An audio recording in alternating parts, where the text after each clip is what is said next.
You probably know my name, or at least you've seen my face smiling smugly from the back of those glossy food magazines while you wait for a root canal. I'm Joseph Ross, the man with the golden palate, the guy who once wrote a 3-page essay on the texture of a boiled egg that made a chef in Paris quit his job. People think I have the best life in the world. I fly first class, I eat at restaurants where the waiting list is longer than most marriages, and I get paid a fortune to complain about the wine pairing. But right now, I'm not sitting in a 3-star Michelin dining room with a napkin on my lap. I'm standing in mud that goes up to my ankles, sweating through a linen shirt that costs more than your car. We're about 5 kilometers deep into this godforsaken rainforest. I don't even know which country we're technically in anymore because the borders get really blurry when you're this far off the map. It's 35 degrees Celsius, and the humidity is so thick it feels like I'm breathing hot soup. I have 3 guides with me, locals who don't speak any English, which is fine by me because I'm not here to make friends. I'm here for it, the Helix Aeterna. To the scientific community, it's a myth. To the locals, it's bad luck. To me, it's the Holy Grail. It's a snail, supposedly, but not the kind you drown in garlic butter and parsley. This thing is rare, unique. They say its slime has a neurotoxic quality that, if prepared correctly, doesn't kill you. It unlocks taste buds you didn't even know you had. It supposedly lets you taste color. My guides look terrified. They keep stopping, pointing at the canopy, whispering things I don't understand. I just wave my hand and point forward. I promise them double the money if we find it before sundown. I'm tired, I'm bitten by bugs, and my knees are killing me. But I'm not turning back. I spent 6 months tracking this rumor. I'm not going home empty-handed. I take a swig from my canteen. Warm water. Disgusting. I spit it out into the ferns. I need something real. You might think I'm crazy for doing this, dragging myself through a jungle at 40 years old, risking malaria for a mollusk, but you don't understand what it's like to be me. See, here's the thing about perfection. It gets boring really, really fast. I come from money, the kind of money that means you never have to hear the word no. My parents died when I was 20, leaving me a fortune and a total lack of direction. So I started eating. At first it was fun. I traveled to Tokyo, Paris, Lima. I ate the still beating heart of a cobra in Vietnam. I ate cheese that was aged in caves for 50 years. I've eaten things that represent the absolute peak of human culinary achievement. And that's the problem. About 5 years ago, I hit a wall. I was sitting in a restaurant in Copenhagen, eating a dish that had won every award on the planet. It was perfect. The texture, the temperature, the balance of acid and fat, it was technically flawless. And I felt nothing. It tasted like cardboard. Not because the food was bad, but because I had experienced it all before. My brain had mapped every flavor combination possible. Salty, sweet, sour, bitter, umami. I had exhausted them all. Do you know how terrifying that is? To realize that nothing will ever surprise you again? To know that the rest of your life is just going to be a series of disappointing meals until you die? That boredom, it's a physical weight. It sits in my chest like a stone. It makes me mean, it makes me cruel. I started writing vicious reviews just to feel something, just to see the chefs cry, because their pain was at least new. But it wasn't enough. That's why I'm here. That's why I'm hunting this snail. I found it just as the sun was dipping below the canopy, painting the jungle in bruises of purple and black. It was clinging to the underside of a fern, the Helix eterna. It was larger than I expected, the size of a man's fist, with a shell that swirled in iridescent patterns that seemed to move even when I held it still. The guides refused to touch it. They backed away, making signs against evil, their eyes wide and white in the gloom. I laughed at them. Superstition is just the fear of the uneducated. I didn't wait to get back to camp. I didn't wait to prepare a fire. The urgency was a claw in my gut. I took out my ceremonial knife, Damascus steel, custom handle, and I did what I came to do. Raw. That's how you taste the truth of a thing. The texture was revolting, rubbery, slick, fighting against my teeth. But then the flavor hit.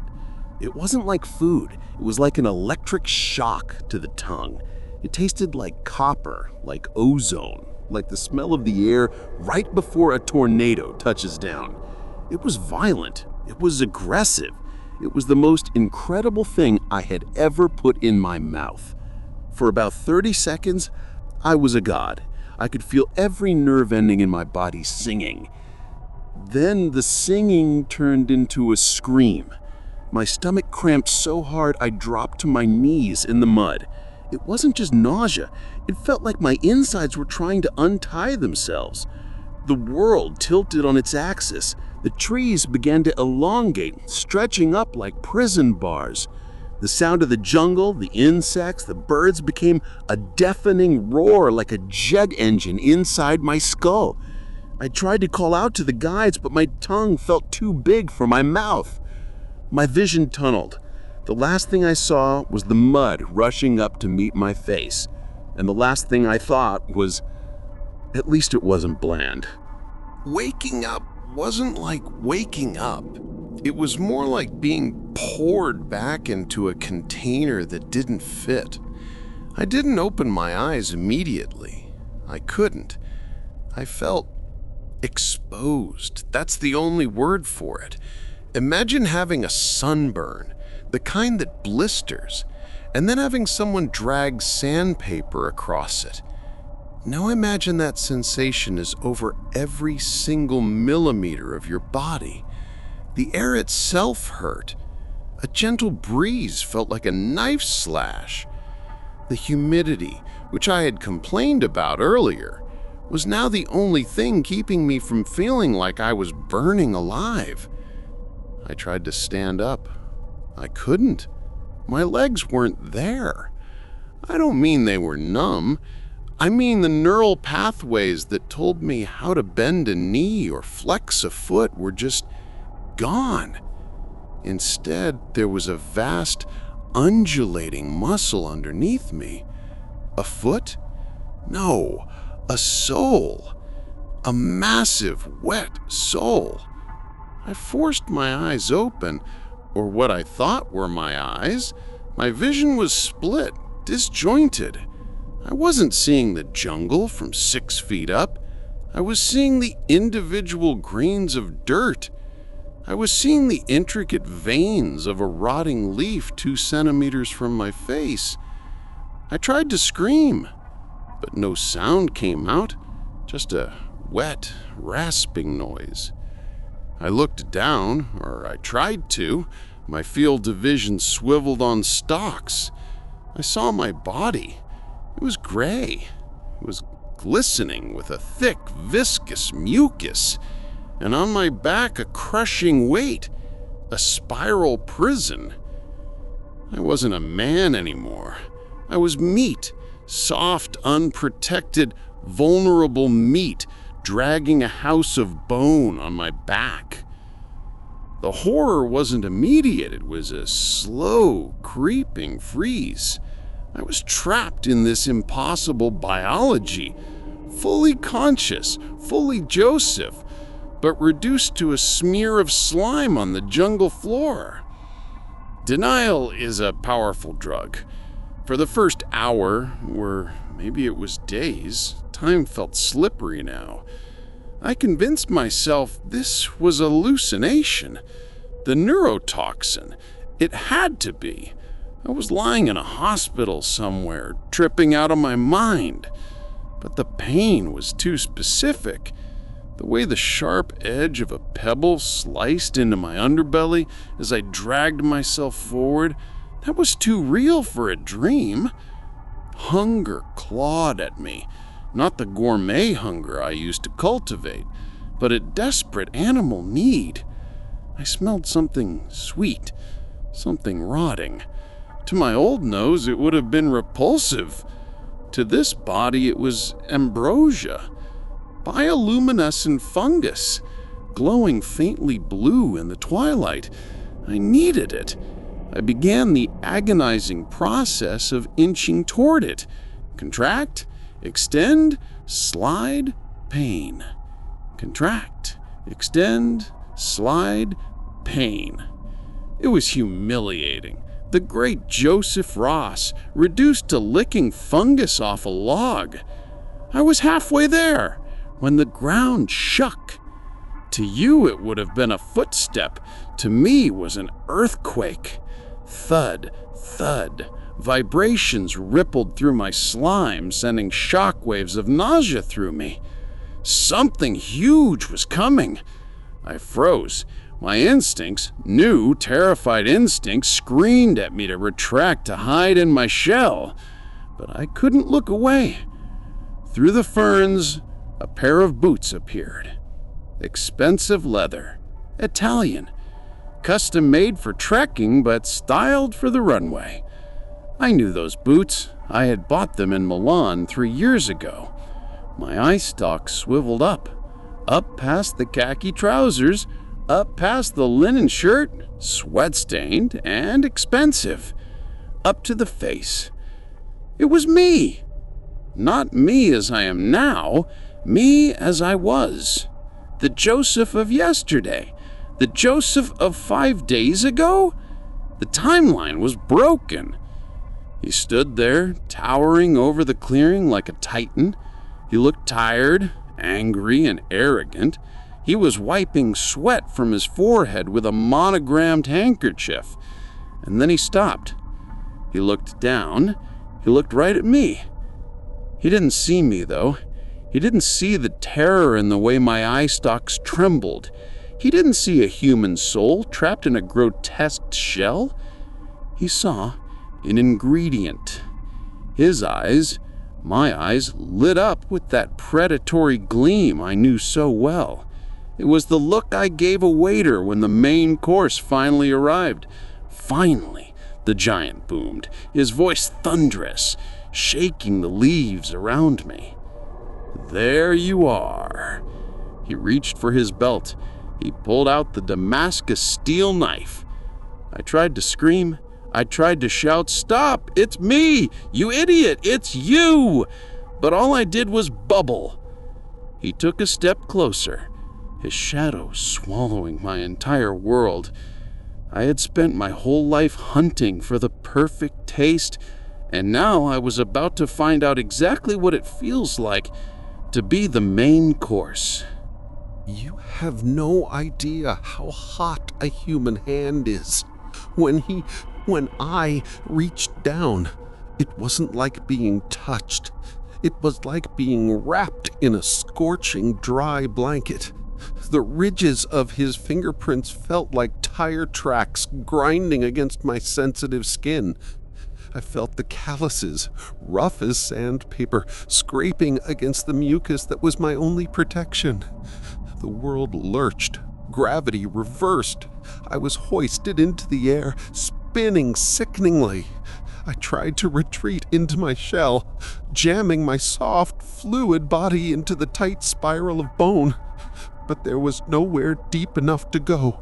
Through the opening of my shell, I saw the face. My face. Up close, it was monstrous. Pores the size of craters. Stubble that looked like a forest of black wire. And the smell. God, the smell. I always prided myself on my hygiene, but from this proximity, I smelled like stale coffee, dead animal, and chemical musk. It was suffocating. Beautiful. the giant whispered. His breath was a hurricane of hot, humid rot. I felt the steel blade of the knife pry at the edge of my operculum, the trapdoor of my shell. I pull it tighter, every muscle in my gelatinous body screaming in panic. I wanted to beg. I wanted to tell him that I had money, that I knew the secrets of the universe, that I was him, but I was just a snack. The knife slipped away. He wasn't going to cut me. He was a purist. He wanted the full experience. The hand moved higher. The sky was blocked out by the cavernous opening of his mouth. I saw the tongue, a massive, wet pink slab shifting impatiently. I saw the teeth, white, square tombstones designed for crushing. Please, I thought, please, I'm not food. He tilted his head back. I slid.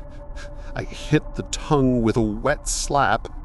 It was slimy and impossibly hot, searing my skin like acid. A river of saliva, thick, enzymatic, disgusting, flooded over me, burning my eyes, drowning my breath. I thrashed. I bit the tongue with my tiny, rasping mouth, desperate to make him stop, to make him spit me out. He just frowned. He probably thought I was spicy. Then came the roof of the mouth, hard, ridged, and from below, the jaw began to close.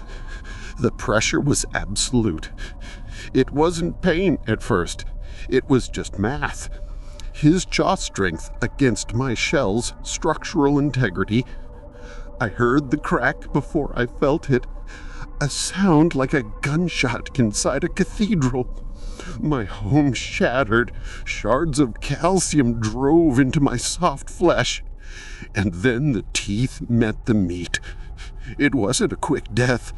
It was an explosion of sensory data. I felt my own body being pulped, my nerves firing every signal they had at once. Heat, pressure, acid, tearing. But beneath the physical agony, there was something worse. As his teeth sunk into me, I felt a connection, a spark. I tasted him, and he tasted me. I spat it out. I didn't mean to. It was a reflex, violent and immediate. I gagged, retching, bending double as the masticated lump of shell and gray meat splattered onto the jungle floor. My guides jumped back, startled. I wiped my mouth, trembling. It wasn't the texture. I've eaten things with the texture of snot before. It wasn't the poison. It was the flavor. It didn't taste like wild garlic, or ozone, or any of the exotic things the rumors had promised. It tasted like despair. It tasted like a lonely apartment in New York filled with expensive furniture nobody sits on. It tasted like the silence after a funeral. It tasted like the moment you realize you've wasted 40 years of your life chasing a high that doesn't exist. It was the most bitter thing I had ever experienced. I stood there, gasping for air, staring at the ruined mess in the dirt. My heart was hammering a frantic rhythm against my ribs. I felt hollowed out, scraped clean. "Mr. Ross?" one of the guides asked. Is good?" I looked at him.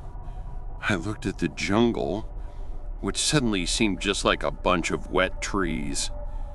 I looked at my hands, the hands of a killer, the hands of a glutton.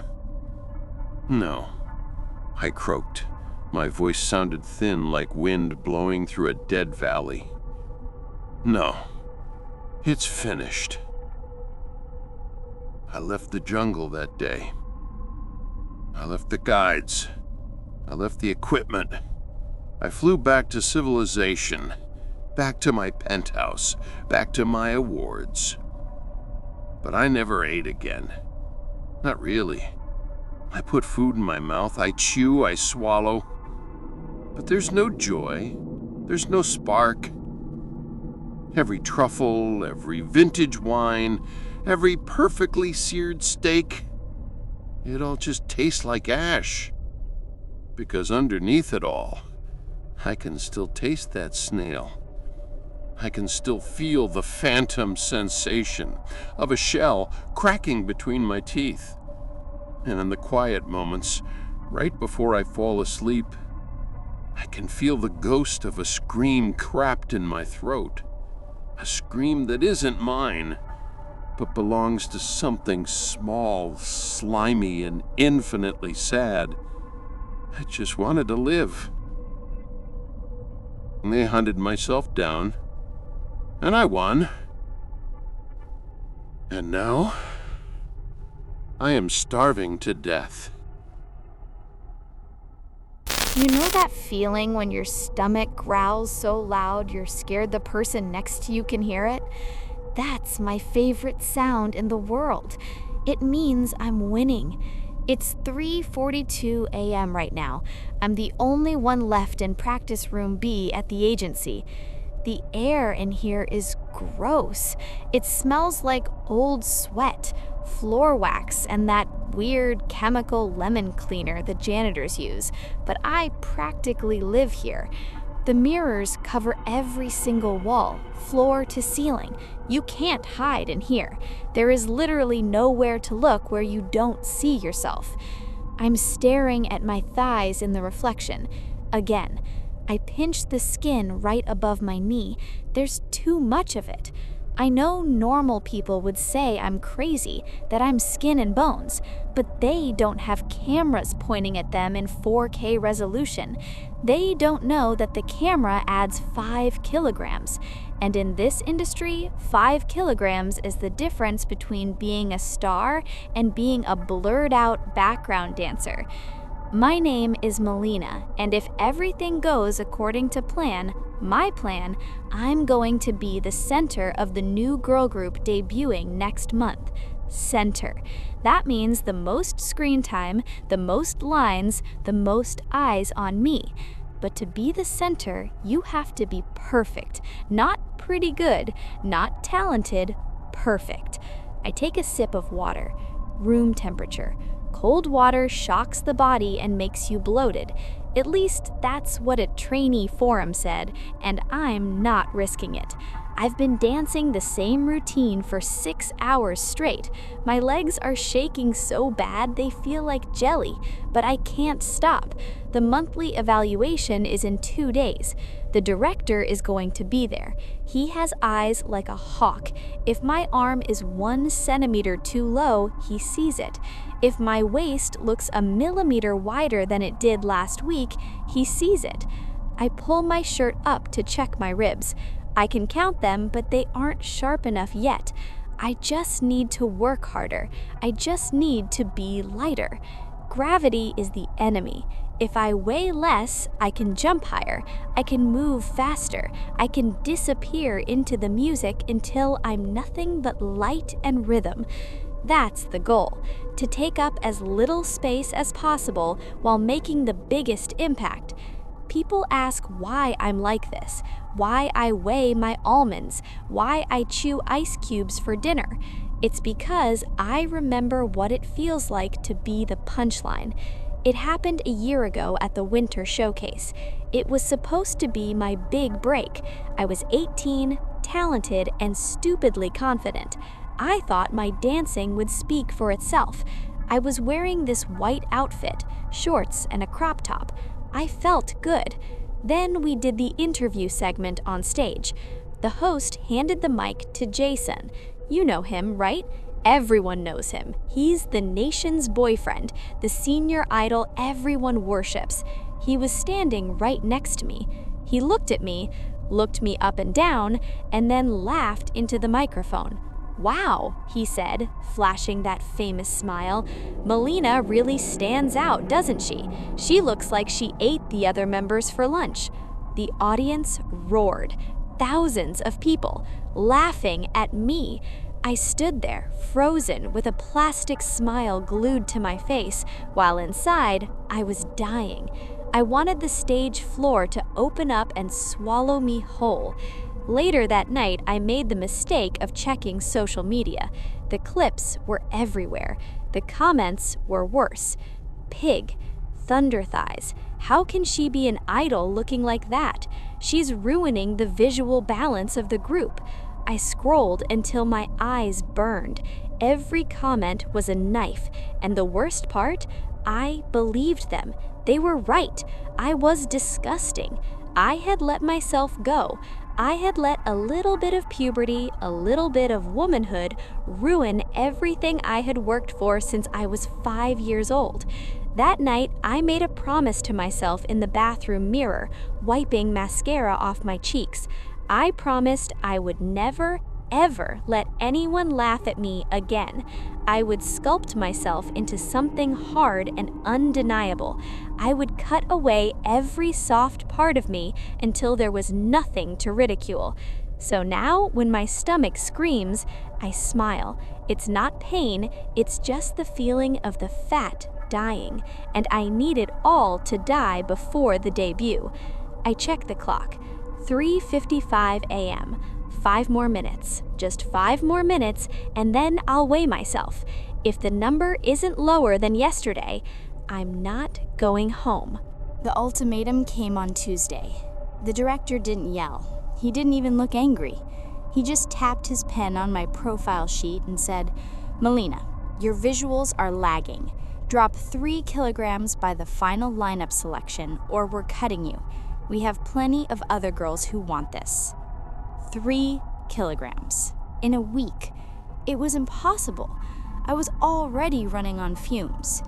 That night, I didn't go back to the dorms. I took a taxi to the district everyone whispers about, but no one admits to visiting. The streets were narrow, lit by flickering neon signs that hurt my eyes. I met the broker in the back of a PC bang. He didn't look like a criminal. He looked like a bored college student. He slid a small, clear Ziploc bag across the table. Inside was a single silver pill.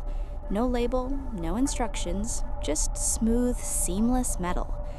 "It's not medicine," he told me, his eyes glued to his computer screen. "It's a biological agent. Top visuals use it. It eats what you eat. You'll never feel full, but you'll never gain a gram. It's expensive." I gave him every won I had saved for my allowance for the last 2 years. I swallowed it dry right there in the alley. The change wasn't subtle. It was violent. Within an hour, the gnawing pit in my stomach, the one I'd lived with for a year, just vanished. It was replaced by a strange buzzing energy, like I'd swallowed a battery. I stopped by a convenience store and bought a package of cream bread. I hadn't touched bread in 6 months. I ate it. Then I ate a cup of ramen, then a chocolate bar. I panicked immediately after. I rushed to a public bathroom to purge, fingers down my throat, but nothing came up. My stomach felt calm, empty even. The next morning, I stepped on the scale, terrified. I had lost 0.5 kilograms, and I looked amazing.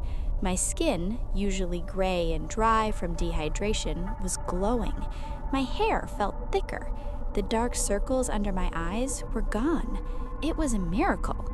I ate fried chicken for lunch that day in front of the other trainees, and they looked at me like I was insane. But the next day, I was down another kilogram. The director praised my discipline. I felt invincible. But there was this feeling, a fluttering, not like butterflies, but deeper, like something was swimming laps in my lower intestine. I ignored it. I told myself it was just my metabolism finally waking up.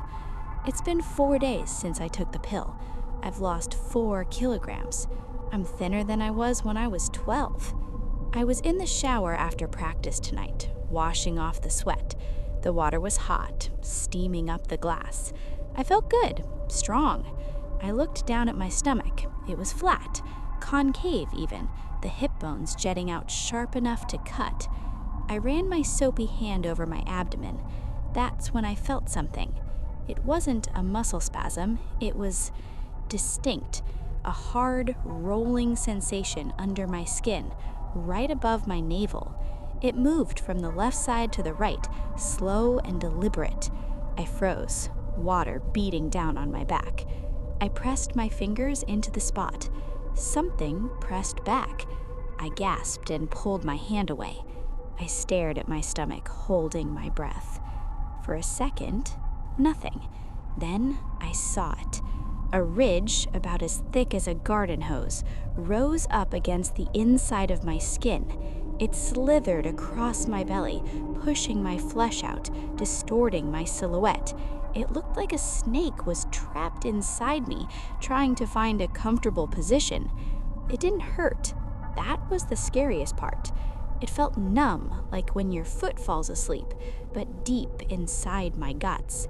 I watched, paralyzed, as the ridge settled and disappeared back into the soft tissue. I stood there for 20 minutes, shivering even though the water was scalding hot.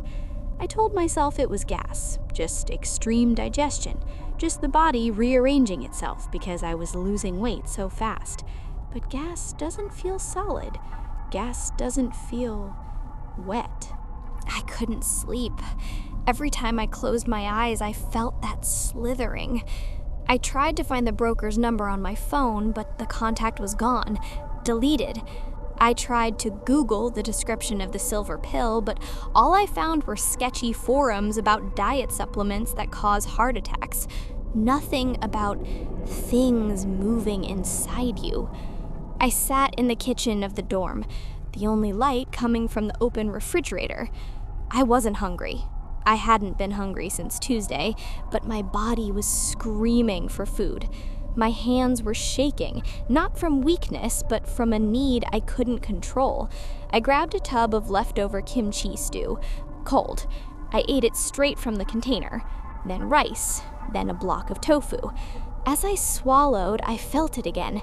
The reaction was instant. The moment the food hit my stomach, the fluttering turned into a frenzy. It felt like a washing machine on the spin cycle inside me. I clutched the counter, doubling over. It wasn't pain. The numbness was still there, but it was pressure. Intense, expanding pressure. I looked down at my shirt. My stomach was distending. Visibly. It wasn't just bloating, it was lumpy. Then I felt a bite.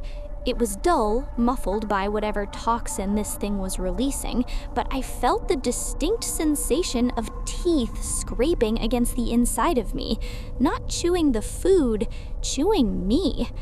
Panic, cold and sharp, finally cut through the denial. I ran to the sink and gagged, trying to throw up, trying to get it out. I heaved until my eyes watered, but my throat closed up. My body refused to purge. It wouldn't let me. I gripped the edge of the sink, staring into the dark drain, panting. "Get out," I whispered. "Get out of me!" Suddenly, a wave of heat shot through my abdomen. I looked down. Under the thin fabric of my pajama top, something pale and translucent pushed hard against my skin, stretching it to the breaking point. It wasn't just a ridge anymore. I could see segments. I could see a dark, churning fluid pulsing inside the shape. It pressed outward, so hard I thought my skin would tear. And for the first time, I realized the numbness was fading. A sharp, searing line of agony traced the path of the creature as it uncoiled. It had grown. It was huge, and it was still hungry. Today is the day. The final evaluation broadcast. Live TV. My stage outfit had to be taken in twice. It's a sparkling silver two-piece, tight as a second skin. When I looked in the dressing room mirror, I didn't see Melina. I saw a mannequin. Sharp angles, hollow collarbones, thighs that didn't touch even when I stood with my feet together. I looked perfect. I looked like a star. but inside I was screaming. The numbness is gone.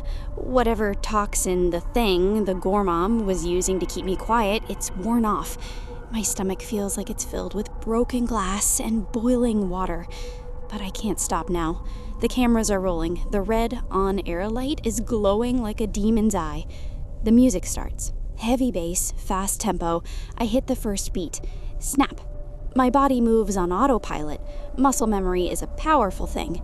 I smile at the camera, a wide, dazzling idol smile, while sweat that isn't from dancing pours down my back. Step, ball, change, pivot, body roll. During the body roll, I feel it tear. It's not a bite this time, it's a rip, a deep, thickening tear inside my abdomen like wet fabric being pulled apart. The creature is thrashing. It hates the loud music. It hates the movement. It wants out. I stumble just a fraction. The audience doesn't notice, but the other members do. I see the panic in their eyes. Keep going, I tell myself. Don't be the fat girl who messed up. Don't be the joke. I hit the chorus. I'm center stage. The spotlight is blindingly white, hot on my skin. I go for the high kick. Rip! The pain is so absolute, so blinding that my vision goes white. I feel something snap inside me, something vital. Warmth floods my stomach, soaking into the waistband of my shorts. I stop. The music keeps going, the other girls keep dancing around me, but I'm frozen. I look down. My stomach is moving, violently. Under the silver sequins, my abdomen is churning, rolling like boiling pitch. The audience gasps. It ripples through the crowd, a wave of confusion, then horror. They can see it. On the giant screens behind me, in 4K resolution, they can see the thing thrashing beneath my skin. I try to cover it with my hands, but the pressure is too strong. My knees buckle. I hit the floor hard. The microphone falls, amplifying the thud. Help! I wheeze into the silence of the arena, but nobody moves. They just watch as my stomach stretches impossibly far, the skin turning translucent under the harsh stage lights. I see the shape of it. Pale, segmented, enormous. It's not just a pill anymore. It's the size of my arm. It lunges against my skin one last time. And then everything goes red. The lights in the hospital are different from the stage lights.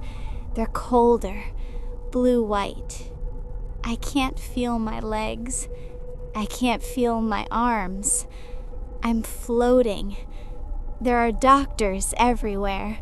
They're shouting, but it sounds like they're underwater. BP is dropping. Massive internal hemorrhage. Get the scalpel, now. I try to tell them it's okay. I try to tell them I made it. I was the center. Did they see? A doctor leans over me. His mask is blue, but his eyes are terrified. He looks at my stomach, and I see him gag. He makes the incision. I don't feel the blade, but I feel the release. The pressure vanishes. The weight is gone. Something wet and heavy slithers out of me. It lands on the metal tray with a heavy, wet slap. I hear a nurse scream. It's the sound of pure, primal terror. It ate everything, the doctor whispers. Stomach, intestines, there's nothing left. I turn my head just a little. I want to see. It's there, on the tray. A pale, glistening eel, thick and coiled, pulsing with my blood. It's hideous. It's a monster. But then I look down at myself. My stomach is open, hollowed out like a pumpkin. There's nothing inside. No fat, no food, just empty, beautiful space. I smile. My vision is fading to black, tunneling down to a single point of light. I did it. The voices are fading away. The screams are getting quiet. I'm drifting into the dark, lighter than air, lighter than a feather. I'm finally perfectly empty. My entire life, believe it or not, has been about control. Not in a domineering way, but in a quiet, methodical way. I control variables. I isolate pathogens. As an epidemiologist, I chart the chaotic, terrifying spread of a disease until it becomes a predictable pattern. A dragon I can map and eventually slay. It's what I'm good at. It's why I came back to this forgotten little town I once called home. I left a big, important job with a national research institute, fancy labs, proper funding, decent coffee, to set up shop in the old public library here, surrounded by the smell of dust and decaying paper. Because something was making people sick, and no one else was coming. I told myself it was my duty. I told myself I was the only one who could get to the bottom of it. That's the story I gave everyone, anyway. Dr. Arifa Khan, the brilliant hometown girl, returning to save the vulnerable. It wasn't a lie, not really. My work is everything to me. I see the world in infection rates and patient zeros. It's a language I learned to speak so that I would never, ever be helpless again. This town, with its peeling paint and its deep, quiet forests that seem to swallow the sound, it's in my blood, and I couldn't stand the thought of it being wiped out by some mystery illness while I was miles away, publishing papers on less important things. My goal was simple: find the cause, create a treatment, and stop the spread. Be the protector this place never had. Be the person I needed when I was a child. It all comes back to Assad, my little brother. He was 7 when he died. It wasn't some complex, terrifying disease. It was a simple case of bacterial pneumonia, something that a single cheap round of antibiotics could have fixed. But we were poor, and the only clinic in town was understaffed and dismissive. They told my mother it was just a flu, to give him fluids and wait it out. I remember sitting on the edge of his bed, the room smelling of fever and old wood, holding his small, sweaty hand and watching him struggle for every rattling breath. I felt so small, so powerless. It was like watching someone drown in their own bed, a few feet from shore. In that moment, watching the light fade from his eyes, I felt a rage so pure and white-hot it scared me. It was a vow forged in grief and helplessness. I would learn the science, I would understand the enemy, and I would never again stand by while something I loved was destroyed by neglect. That agonizing powerlessness became the engine of my entire life. That's why my deepest fear isn't just death or even disease. It's the loss of control, the absolute terror of being a prisoner inside your own mind, watching your body do things you don't command. To have your hands, these hands I've trained to be so precise, so steady, move with a will of their own? The thought of becoming a puppet, pulled by the strings of some dark, primal thing inside me, that's the stuff of my nightmares. It is the horror of becoming your own monster. And it's a horror I'm starting to think I didn't leave in my imagination. Last night, I was working late, staring into my microscope at a blood sample from the latest victim. My eyes were burning, and the low, constant hum of the generator was the only sound. I felt a tremor in my right hand. I put it down on the table, flexing my fingers, telling myself it was just caffeine and exhaustion. A logical explanation. But then the tremor became an impulse, a clear, undeniable command that didn't come from my own thoughts, like a jolt of low-voltage electricity. My hand reached out, slowly, deliberately, and swept the entire tray of carefully prepared slides off the table. They shattered on the concrete floor, weeks of painstaking work gone in an instant. I watched it happen, a silent passenger in my own body, my mind screaming, "No, stop!" But the command was ignored. And as I stared at the glittering mess on the floor, a cold dread washed over me, far colder than any fever. It wasn't just that it had happened, it was that a part of me, a dark and unfamiliar part, had wanted it to. A deep, nihilistic satisfaction echoed in the back of my mind. I realized I couldn't stop it. The next morning, I tried to pretend it was a dream, a stress-induced nightmare. I swept up the glass, my movements stiff and overly deliberate, focusing on the simple, controllable task. I told myself I'd just work harder, remake the slides, rerun the tests. But the feeling of being a spectator in my own skin lingered, a foul taste in the back of my throat. I tried to call my sister, Yasmin, just to hear a familiar, grounding voice. My hand picked up the phone, but instead of dialing her number, my thumb scrolled to my old boss from the Institute, Dr. Al-Jamil, and hovered over the call button. I felt a sudden, powerful urge to tell him I'd made a mistake, that I was in over my head, that I was coming back. My mind recoiled in horror. No, don't. You can't abandon them. The thought was a shout in my head. My thumb trembled, fighting a battle I couldn't see, a war between my own will and this foreign impulse. After a long, agonizing moment, my hand spasmed and dropped the phone onto the desk with a clatter.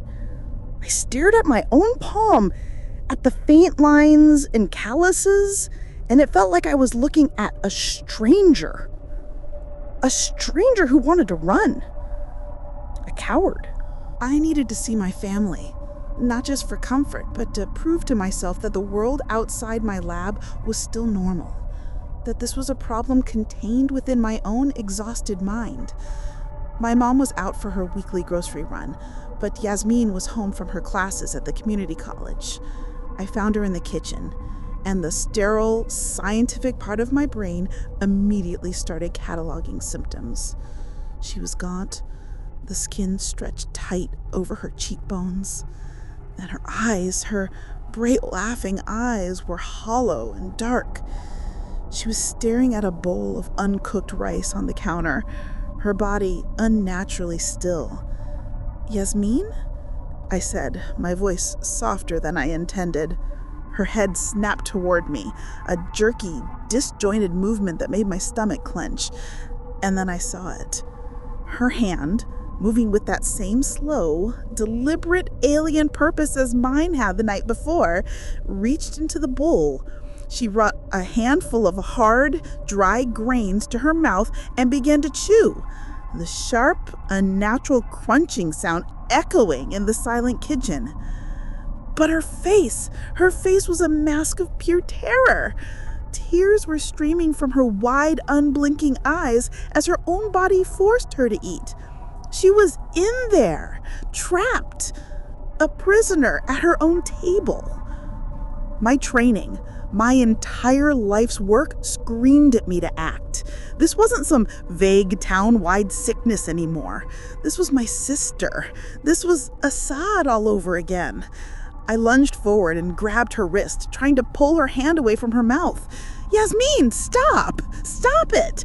The strength in her arm was shocking, unnatural for a girl her size. She didn't fight me, not consciously. Her body just resisted, a machine with a single horrifying purpose. The look in her eyes was a silent scream for help. I saw my own deepest fear reflected there, and I knew rational thought had left the building. My methodical brain shut down, replaced by the raw animal panic of a big sister watching her sibling get devoured from the inside out. My only thought was, I have to fix this. I will not be helpless again. That night, I went back to my family home with the medical kit. It was a monstrous breach of ethics, of everything I stood for, but I didn't care.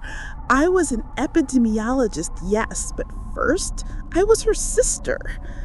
I told myself it was just a blood sample, a simple draw to analyze back at the lab to find the pathogen I could map in Slade.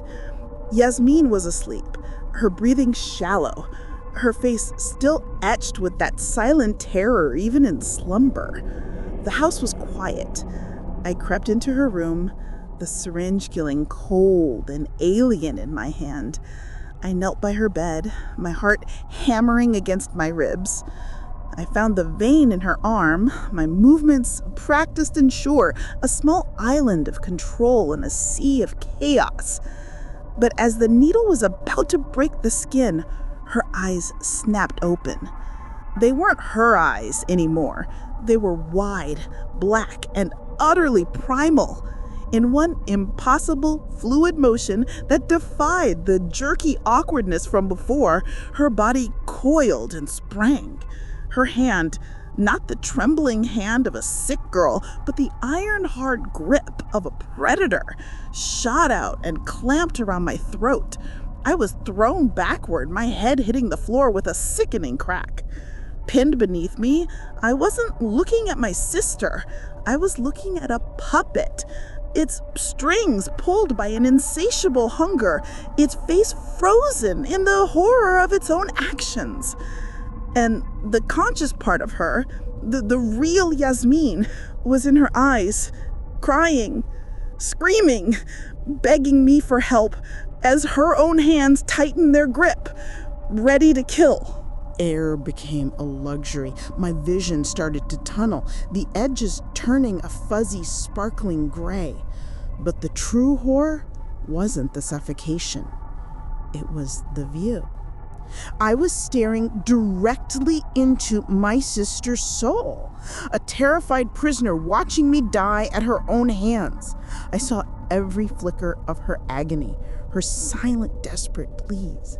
My survival instinct, a primal thing, separate from thought, took over. I bucked my hips, throwing her weight off balance, and scrambled for the syringe I dropped. My fingers closed around it just as her body lunged again. I didn't aim, I didn't think, I just thrust the needle deep into her thigh, my own hand now a weapon against her. She didn't cry out. The thing controlling her didn't even seem to notice. But the real Yasmin, the one trapped inside, her eyes widened in a fresh wave of agony. Her body seized for a moment, a brief, violent tremor, and then collapsed beside me, unconscious. I lay on the floor, gasping for air, the taste of blood in my mouth, and listened. The silence of the house was gone. From outside, through the thin walls, came the sound of the town tearing itself apart. It was a symphony of repressed ugliness. The quiet grocer who always overcharged was now smashing his own shop window, his body methodically hurling canned goods at anyone who came near. His face was a mask of rage. A woman I'd known since childhood was walking down the middle of the street, laughing a high, manic laugh, while her hands tore at her own hair, pulling it out in bloody clumps. There was no screaming from the victims, only the terrified whimpers of the witnesses trapped inside their own bodies. It was an orchestra of primal chaos. I had to get out. They had to get Yasmin out. I managed to drag her, a dead weight, into the bathroom and locked the door.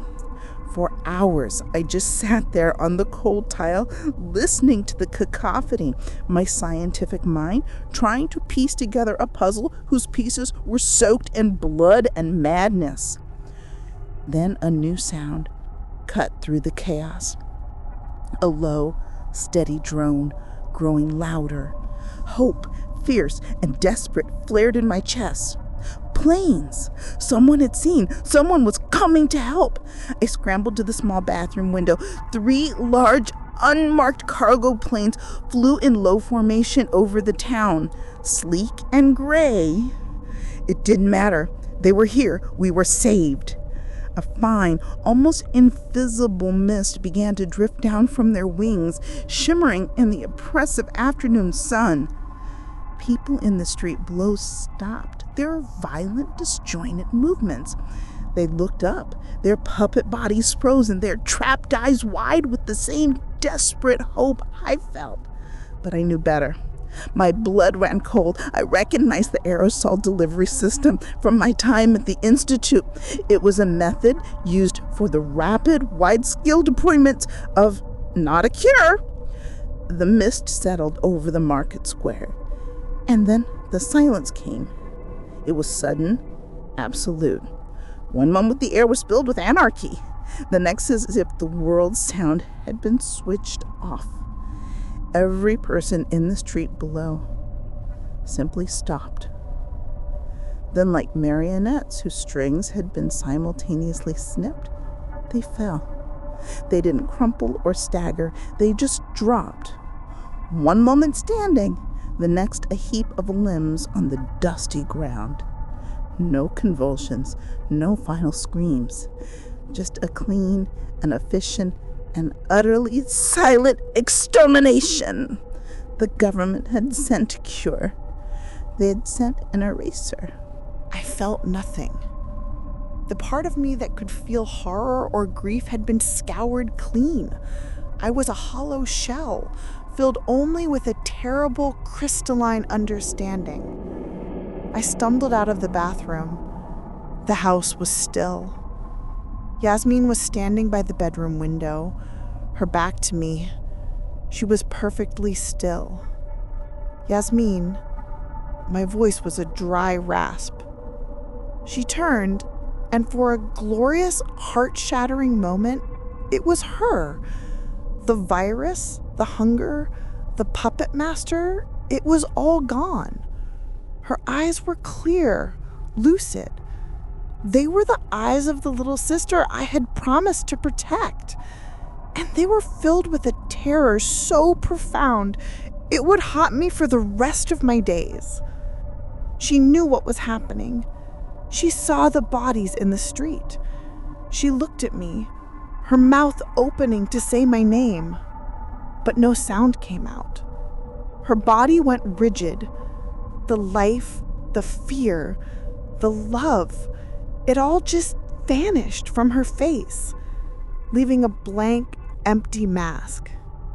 She stood there for a long second, a perfect statue of my failure, before toppling sideways onto the floor with a soft, final thud.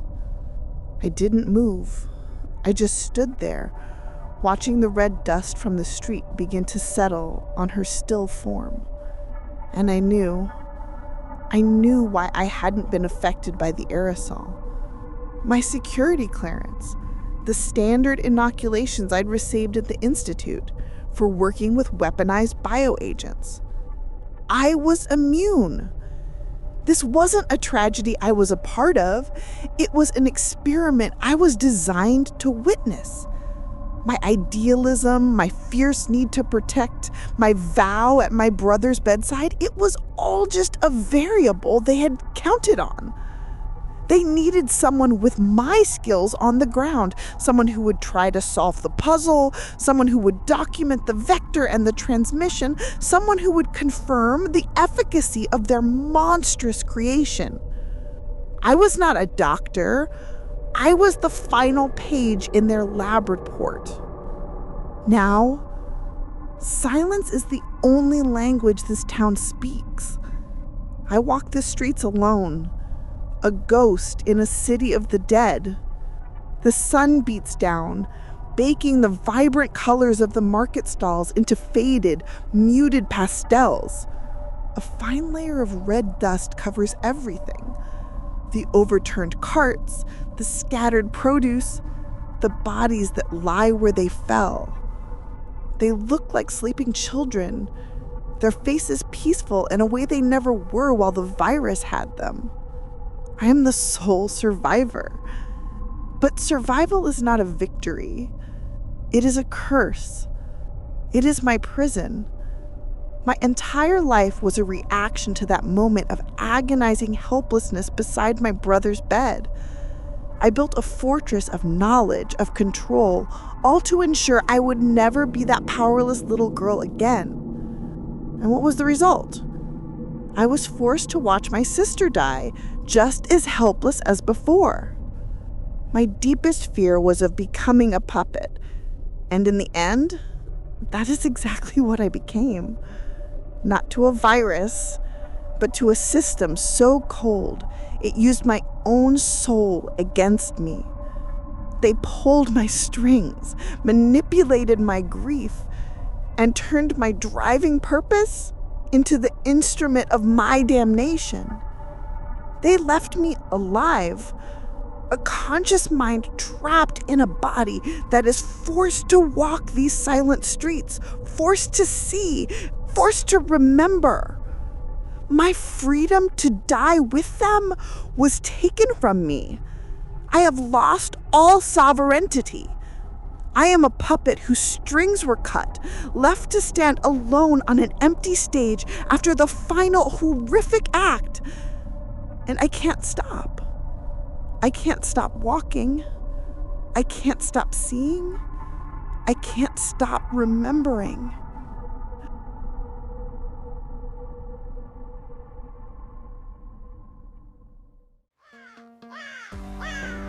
Thank you so much for watching or listening. Like and subscribe for more nightmares. Your support keeps the darkness from consuming this channel, so we can face the next terrifying story together. Don't be left in the dark.